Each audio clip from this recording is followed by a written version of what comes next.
Hello everyone, আসসালামু আলাইকুম। আশা করি আল্লাহর রহমতে সবাই অনেক ভালো আছেন। আমিও অনেক ভালো আছি। ঘুম থেকে উঠে ফ্রেশ হয়ে লেগে পড়ছিলাম এই পিঠাগুলো গোছানোর কাজে। প্রেগনেন্সির জার্নিটা এমন একটা জার্নি, এই জার্নিটা যারা পার করছে শুধুমাত্র তারাই বুঝতে পারে যে এই সময়টা কতটা কষ্টকর। আর এই সময়টাতে নাকি মেয়েদের অনেক কিছু খেতে মন চায়, আর যখন যা খেতে মন চায় তখনই তা খেতে হয়। আর প্রতিটা খাওয়ার জিনিস বা প্রত্যেকটা কাজ করার জিনিস সবকিছু কিন্তু মার কাছে আবদার করা যায়। মার কাছে যদি আবদার করা যায় তখন কিন্তু নির্দ্বিধায় খাবারটা রেডি হয়ে যায়। একটা কথা আছে যে মা ছাড়া কখনো মা হওয়া যায় না, আর মা হওয়ার জার্নিটা অনেকটাই কষ্টের। আর এই জার্নিটা শুধুমাত্র মাই ফিল করতে পারে যে একটা মেয়ের কতটা কষ্ট হয়। মার কাছে সবকিছু আবদার করা গেলেও কিন্তু শাশুড়ির কাছে সবকিছু আবদার করা যায় না। তবে সব শাশুড়ি আবার একরকম হয় না, কিছু কিছু ক্ষেত্রে কিছুটা ভিন্নও হয়ে থাকে। কিছু কিছু ক্ষেত্রে ভিন্নতা আছে, তবে 90% শাশুড়ি এরকম হয়ে থাকে, মাত্র হয়তো 10% যে একটু ভিন্ন টাইপেরই হয়ে থাকে।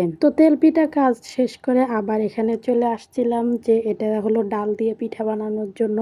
তো এখানে বসে বসে আবার ডালের পিঠাও বানানো হচ্ছে। এভাবে ডালের পিঠা আমরা বানাই, আবার হলো পুলি পিঠা এভাবে বানাই, নারকেল দিয়ে বানানো হয়, আবার মাংস দিয়েও বানানো হয়।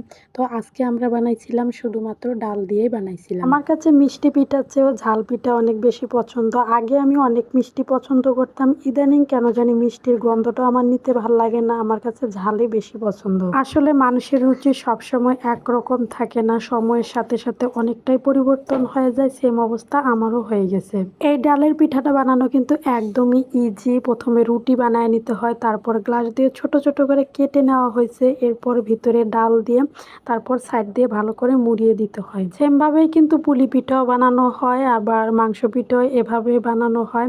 তবে আমার কাছে এই পিঠাটা খুব সহজেই বানানো যায়, এজন্য আমার কাছে খুব বেশি ভালো লাগে। চালের আটার থেকে ময়দা দিয়ে বানাইলে সবচেয়ে বেশি ভালো হয়, চালের আটা দিয়ে তেমন একটা ভালো হয় না, আর ময়দাটা মচমচে হয়, আর এটা খেতেও বেশ ভালো লাগে। অনেকগুলো পিঠানো কিন্তু বানানো হয়ে গেছে, এখন সবগুলা তেলে আস্তে আস্তে করে ভাজতে হবে। তো আমি বসে পড়ছিলাম পিঠাগুলো তেলে ভাজার জন্য।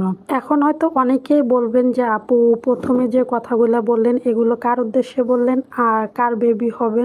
তো একটা কথাই বলবো, আসলে এগুলো আমার জন্য বানানো হয়নি, সবগুলো আমার আপুর জন্যই বানানো হয়েছিল। আসলে আমার আপুর বাবু পেটে ছিল, তো আপু আবদার করছিল যে তেল পিঠা খাবে, এজন্য তেল পিঠা বানানো হয়েছিল। আবার আবদার করছিল ডাল পিঠা খাবে, তো ডালের পিঠাও বানানো হয়েছিল। এই প্রেগনেন্সির জার্নির সময় যখন যেটা খেতে মন চায় তখন নাকি সেটা খেতে হয়।